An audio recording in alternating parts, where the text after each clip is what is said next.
There are not too many common problems in the Waltz of Belvedere suite. Most of the time when an orchestra takes this to contests, they do a pretty good job. And that's kind of the beauty of it, is because the technique's pretty accessible to the students, even your weaker orchestras, even your developing orchestras, even maybe you've got second-year students that are still playing like first-year students, and they can still get most of the techniques in here, or you can adjust it to where it's easy for everybody. Now, one of the issues that I hear with this waltz is that orchestras tend to go too slow. And it's meant to be a waltz. It's meant to be felt in one. And if you go too slow, it's a different piece, and it has a different kind of feel, and it's not really a dance anymore. So there's this dichotomy in teaching. And this was pointed out in Isaac's era too. They always talked about this, is that what happens when you rehearse under tempo.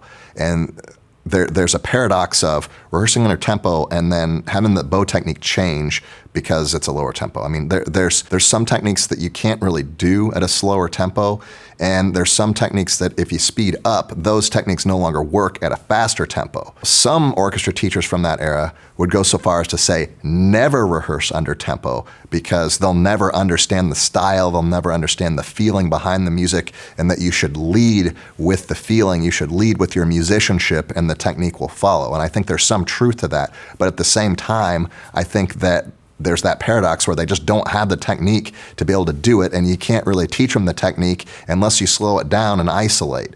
So let's say that you go through the teaching companion, right? Available on teachingorchestra.com, and you just start with the teaching companion first before you even pass it out. And you spend weeks just working on all the technique at a slower tempo and then getting it up to tempo, and that way you can do everything at the fast tempo and your students all have all the technique. Well, are your students going to put up with that? Are they going to have the patience to sit there and learn all the technique and do all these homogeneous rote exercises over and over again? Probably not.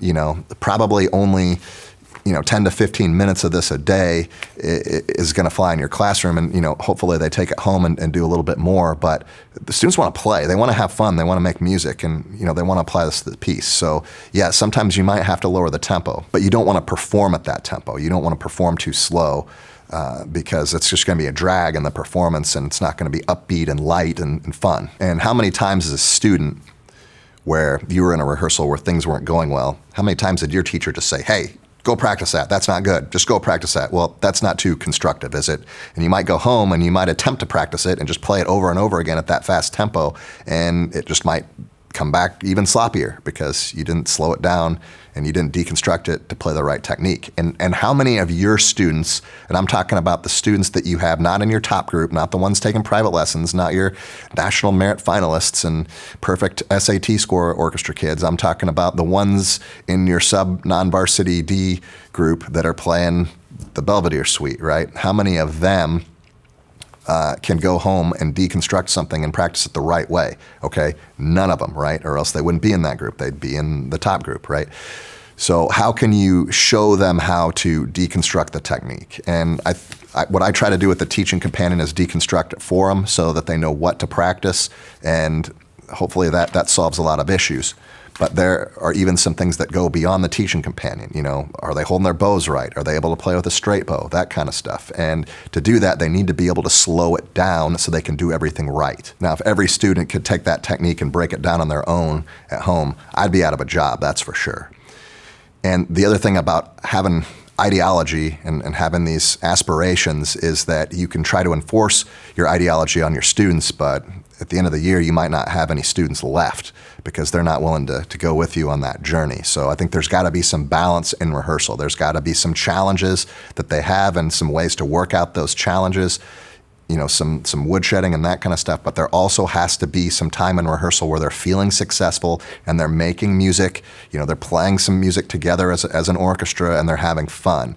Without that balance, your attention is not going to be there. The next common problem is poor intonation. And in season 1, episode 3, I do a whole video series on intonation, how to improve your intonation, understanding why students play out of tune, understanding why some orchestra directors lose their ability to hear what's in tune and what's out of tune over time, how to recalibrate the ears, and some ways to adjust your technique so that you're playing in tune. I start every teaching companion with finger patterns, and I believe that finger patterns are super important. And for my students, we go over finger patterns every single day in class with all of my orchestras, the top orchestra, the bottom orchestra, everybody in between.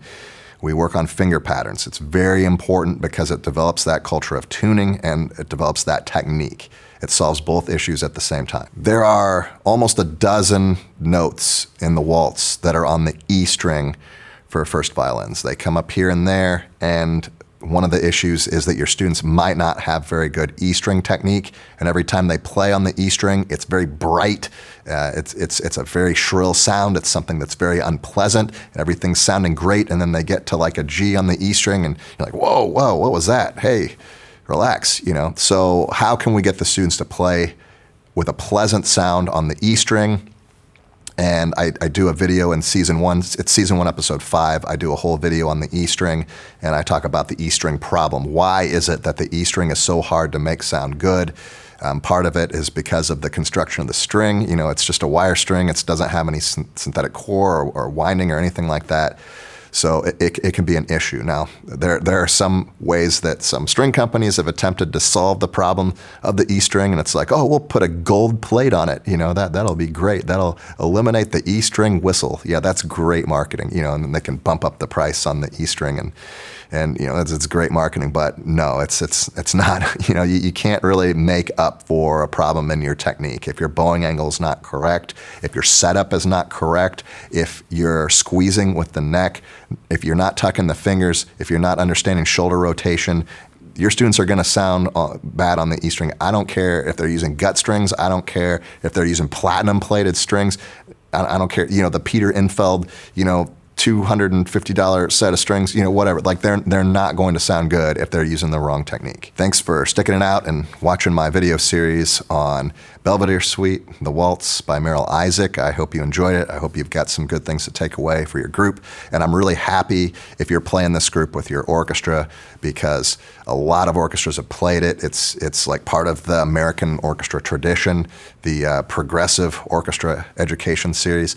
And I think it's wonderful if you're playing this with your students, and I hope they're successful and that they enjoy it. They continue the tradition that's been following from generations. If you have any tips or tricks, or if you have any additional problems that I didn't go over, please drop it in the comment section below, and we'll do our best to kind of troubleshoot those for you and get your students playing better. And I hope to see you in the next video.